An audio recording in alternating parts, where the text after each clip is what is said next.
Welcome back. I'm Peter St. Onge. This is a weekly roundup of my daily videos on the economy and freedom, where I cut through the BS and lay out what the gaslighting clowns pulled out of their hats this week and what is coming next.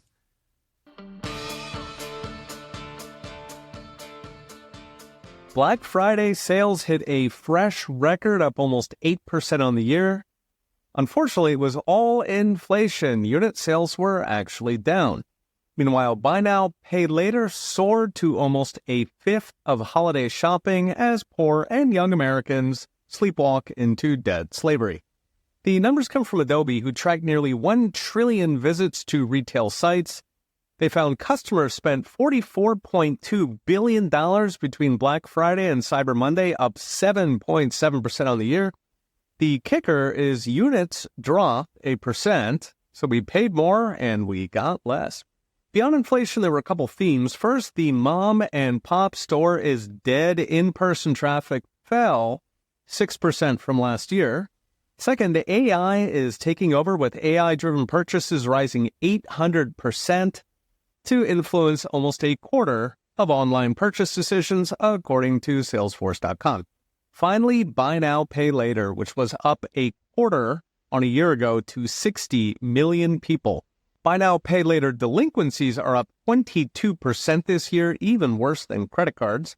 Now, neither is surprising, considering buy now, pay later preys on, or markets to, the young and the poor. So median income is a third below average, while 90% of users are Gen Z and millennials. Predatory lenders love buy now, pay later for the penalties. Retailers love it because customers spend 14% more when they feel like they don't have to pay for it, and customers love it since they can spend money they don't have. What could go wrong? Note, it's not just holiday shopping. Buy now, pay later is projected to account for $560 billion of purchases this year, up $67 billion in a single year. For perspective, that's about half the $1.2 trillion that Americans are carrying on credit cards. Put it together and stuff's a lot more expensive. People are buying less, and a quarter of it was borrowed at rates that, to be fair, are lower than what the mafia charges. Living on debt, it's not just for the federal government. So what's next? Buy now, pay later is joining record credit card balances in saddling millions of Americans with crippling interest. Beyond the debt slavery, what's concerning is buy now, pay later does not always report to credit bureaus, meaning 60 million young people and poor people are taking on potentially dozens of hidden loans they can't pay, which then threaten the big loans like car, house, and student debt. Like the subprime housing crisis in 2008, if it blows up, you will be on the hook when well-lobbied financial companies dial up their bailouts. As for fixing it, wages are finally rising again after 4 long years, but unless prices come down, which would take massive federal spending cuts, the American consumer will continue digging into debt, led by those who can least afford it.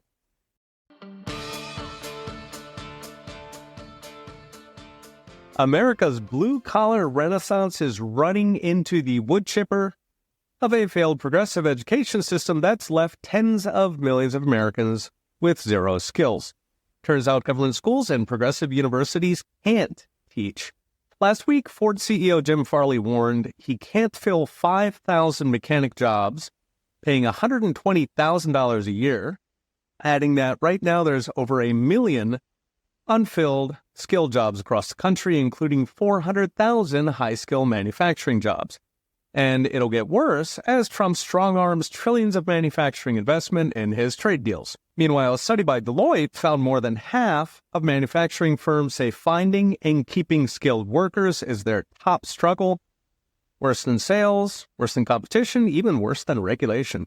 What's in particular short supply is the trades. Farley noted it takes 5 years to get good at fixing trucks, while America currently graduates 96,000 apprentices compared to 2 million increasingly useless college degrees.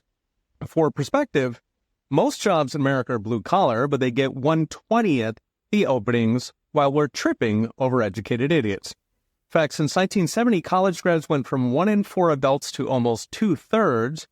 Interestingly, over 70% work outside their majors, as in they're not even using the $150,000 education. Meanwhile, the average payback time for a college degree, how long it takes to pay back the tuition and the 4 lost years' income, is now 21 years. In fact, 1 in 4 degrees actually lose money. You can guess which majors. To give a sense, according to the OECD, engineers currently make up 7% of American college students. That's 1 in 14. In Japan, it's closer to 1 in 5. It's also 1 in 5 in Mexico. In Taiwan, where I used to teach, almost a third of students are engineers. In China, it is over 1/3. So we starve the trades, colleges are printing useless degrees, and Jim Farley cannot find a guy to fix the truck. Meanwhile, AI is about to gut white-collar jobs in favor of blue-collar skills we do not have. Now, students are reading the writing on the wall. Vocational school enrollment is up 16% last year, as are parents, with almost half of parents preferring their kids not go to university, instead going into the trades or starting a business. Still, 16% is a drop in the bucket. Moreover, it's not just the universities. Recently, Harvard announced it's running freshmen through remedial math. That's Harvard students who can't do math. Down market, it's an outright clown show. Last year, fully 23 Baltimore public schools had precisely 0 students proficient in math. In Detroit, 96% of students are not proficient in math. 95% cannot read. That's not for lack of money. The state of Idaho spends $9,000 per student. Detroit public schools spend $22,000. Baltimore spends $24,000. In other words, public schools are not schooling. They are very expensive day prison indoctrination centers who pocket the money and hand illiterates to universities who steer them into vanity majors. End result being Ford cannot find a mechanic even at $120K. So as next, fixing public schools is easy, vouchers. For universities, Trump's periodically threatened to reroute their $250 billion government grants to trade schools over DEI policy. This should go from threat to reality, especially considering elite universities are sitting on $900 billion of endowment. Harvard alone has $53 billion, while the next generation of mechanics bags groceries for lack of trade school spots in foreign countries, eat us alive swimming in engineers while America cannot fix a truck.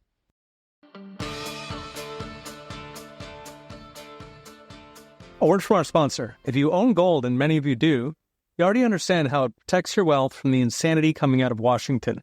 The inflation, the recessions, the wars. But with monetary metals, there's a way to actually earn a yield of up to 4% on your gold, paid in more ounces of gold. You retain ownership of real, allocated physical gold with no storage costs while your ounces grow every month outside the banking system. If you're serious about protecting your future and building your legacy, head to monetarymetals.com/Peter to get started. Now back to our show.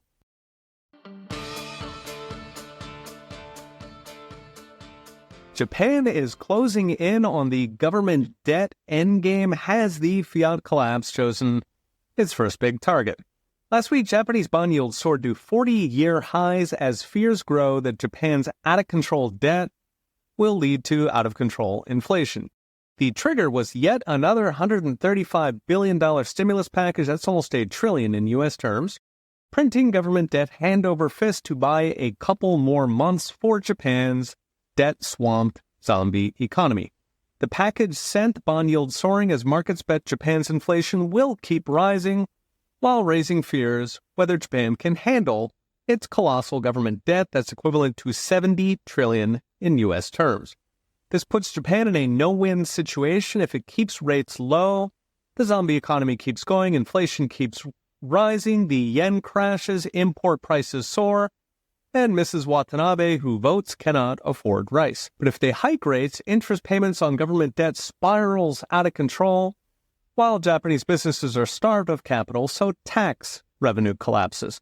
Miraculously, Japan managed to step on both landmines at once with a massive stimulus package that both hikes inflation and raises interest costs. The background here is Japan's central bank manipulated cheap interest rates in the 1980s to drive an epic economic bubble. At one point, the land in Tokyo was worth more than all the land in the United States. The land under the Imperial Palace was worth more than the state of California. Japanese companies were buying everything in sight from Hollywood studios to the Rockefeller Center. As always, the central bank boom was a tissue fire. It burned bright and it burned short. When it burned out, Japan embarked on 35 years of stimulus with near-zero interest rates and an endless series of stimulus packages, summing to over half of GDP, so that's about $15 trillion in stimulus in U.S. terms. Essentially, it was the 2008 Wall Street bailout, but for the entire Japanese economy. The money did not buy back the boom. What it did buy was keeping Japan's zombie companies on life support, hogging up workers and capital so new startups could not enter. So today, 1 in 5 listed Japanese companies are zombies, meaning they can't pay interest on their debt out of operating profit. They suck up over 30% of all bank lending and hog up almost 10 million workers, essentially paid to lose money. As a result, while American productivity grew by half since 1990, Japan is actually a quarter less productive than 35 years ago. Real wages are literally lower than 1990. Japan went backwards just like Argentina. Meanwhile, all that stimulus drove Japan's public debt to 250% of GDP, over twice the U.S. number. Interest payments alone now eat up over a third of Japanese tax revenue, and if rates rise another couple points, it'll be 2/3 in interest alone. So what's next? Japan spent 30 years refusing to let weak companies die. Now the entire economy is dying. And when the music stops, the shock waves will hit America. Japan is the biggest holder of U.S. federal debt, and toss in Japanese pensions and banks, and they hold over $3 trillion in American assets.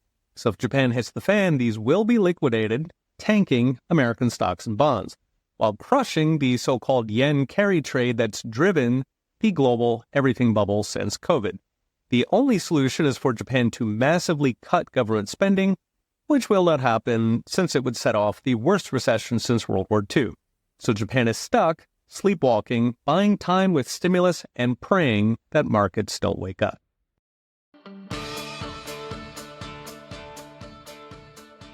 The Federal Reserve has finally stopped losing money. That's the good news. The bad news is they've already lost almost $1 trillion that ultimately comes out of your pocket. Now, it's downright embarrassing when the biggest counterfeiting operation in the history of man not only cannot turn a profit, it lost $1 trillion. If a private operation did this, it would be the accounting scandal of the century, nay, the millennium. Sam Bankman-Fried, eat your heart out. Instead, of course, Congress will ask them politely to do it again. So the Fed normally turns a profit because it prints money. They literally type zeros on a spreadsheet in the basement, declare it is real dollars, and buy stuff that pays interest. Presto, profit. Of course, the profit came out of your pocket as fake dollars water down the real dollars you worked for, also known as inflation. Now, normally the Fed takes that profit, skims off a generous slab to overpay itself, and bribe academic economists, not a joke. What's left goes to Treasury as a licensing fee, so-called deferred assets, for the unconstitutional privilege of counterfeiting money. Now, before COVID, those Treasury payments were big, about $90 billion a year, which is roughly 3 times the death tax. But during COVID, the Fed started losing money hand over fist. The reason is they were earning less in interest and they were paying Wall Street to park freshly printed money at the Fed to counteract inflation. In other words, the Fed prints $1 billion to stimulate the economy. They turn around and pay Wall Street to park that billion at interest, meaning the interest no longer went to the Fed to be handed to Treasury. Now it went to Wall Street. The losses kept piling up to today's $1 trillion hole. In fact, the New York Fed actually pegged it in June at $1.06 trillion. The losses are finally ending since parked reserves have now dropped. While the Fed's interest rates are rising with higher rates, they get a higher percent on their counterfeit dollars. So as next, the Fed losing $1 trillion is particularly hilarious because it's illegal. In fact, the federal government's only constitutional money power is turning gold and silver bullion into coins, those commemorative coins you see on TV, meaning the Fed is, in short, a criminal enterprise. Sadly, trillion or no, the Fed will not actually go bust. It just prints the money. But the losses mean it will be a long time before Treasury sees a dime from the Fed, probably long after Trump is out of office. In the meantime, we get a fresh $90 billion hole, that's almost $1 trillion a decade, on top of our $38 trillion in debt and $2 trillion annual deficits. The best of times, the Fed steals from the poor and middle class, gives to the rich with a skim for Treasury. Times like these It steals from the poor middle class and gives the skim to Wall Street, and it will keep doing it until either Congress or the Supreme Court grows a pair and admits that licensed counterfeiting is nowhere in the Constitution they swore to uphold.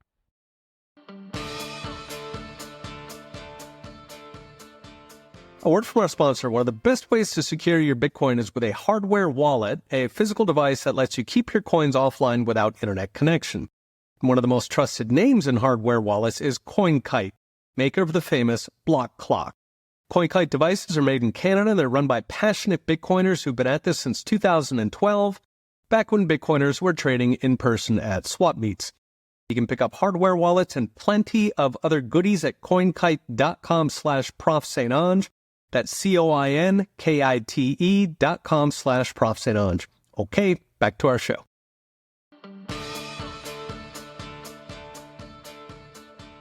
The corruption of the welfare industrial complex is on full display, with reports that Minnesota Somalis siphoned over $1 billion in food stamp fraud, housing fraud, addiction program fraud, children's autism fraud, on top of the ever-popular Medicaid fraud. We can only guess the voting fraud. The running theme has been how shockingly easy it is to defraud the government, to snag hundreds of thousands of taxpayer money and tens of millions in federal grants to NGOs. Of course, it's not just Somalis. Federal auditor GAO estimates up to $500 billion is stolen in fraud in an empire of welfare that costs over $2.5 trillion per year. For perspective, $500 billion could abolish the income tax for 90% of Americans, everybody up to $125K. Instead, it goes to fraud. Of course, fraud is just the tip of the iceberg because almost all welfare goes to people who don't actually need it. They could work, but they choose not to. We know this because the world existed before welfare. So in the 1950s, before Democrats turned means-tested programs into the greatest vote-buying scheme since bread and circuses, now back then, welfare focused on people who could not work. So the blind, the disabled, impoverished seniors. Roughly 5 million Americans were on welfare. That's about 3% of the population. Today, that has ballooned to almost 30% of Americans who are on some means-tested program, from Medicaid and SNAP to Section 8 and TANF cash payments. 42 million are on SNAP alone. It's even worse in dollars. In the 1950s, welfare cost about $40 billion a year, adjusting for inflation and population size. Today, it is 60 times higher. In other words, literal fraud may only be a fifth of welfare, but 90 to 98% is not necessary. It's vote buying. Vote buying that destroys the recipients who are bribed to remain poor. One Cato Institute study estimated the full welfare package pays better than half the median income nationwide. Keep in mind, you don't have to work for it. It pays 3/4 the median in blue states like California. It pays 90% of median household income in Hawaii, suggesting the real mystery is why so few people are on welfare. Perhaps they are too proud or they don't know any Somalis. So as such, the welfare industrial complex is bankrupting the country, and it's why illiterate illegals can get jobs. Welfare bribes low-skilled natives out of the job market. Elon tried to use Doge to flag fraud, but the much bigger problem is that 98% who just don't want to work. Republicans nibble at the edges, trimming Medicaid for the able-bodied in the big, beautiful bill, and standing up to Democrats on Medicaid for illegals in the shutdown. But in that shutdown, we saw the awesome power of the welfare industrial complex when Republicans cowered before the might of 42 million food stamp recipients who may not vote their pocketbook, but they certainly do vote yours. The wider concern is if a third of the population is on welfare, another 15% of voters work for government, that's an overwhelming head start for the party of big government with tens of millions of clients on the payroll.